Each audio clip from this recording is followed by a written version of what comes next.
श्रीलक्ष्मी श्रीमहालक्ष्मी क्षीरसागरकन्यका उत्तिष्ठ हरिसम्प्रीते भक्तानां भाग्यदायिनी।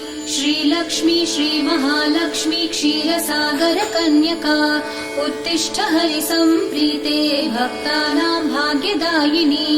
उत्तिष्ठोत्तिष्ठ श्रीलक्ष्मी विष्णुवक्षस्थलालये उत्तिष्ठ करुणापूर्णे लोकानां शुभदायिनी। उत्तिष्ठोत्तिष्ठ श्रीलक्ष्मी विष्णुवक्षस्थलालये उत्तिष्ठ करुणापूर्णे लोकानां शुभदायिनी। श्रीपद्ममध्यवसिते वरपद्मनेत्रे श्रीपद्महस्तचिरपूजित पद्मपादे श्रीपद्मजातजननी शुभपद्मवक्त्रे श्रीलक्ष्मी भक्तवरदे तव सुप्रभातम्।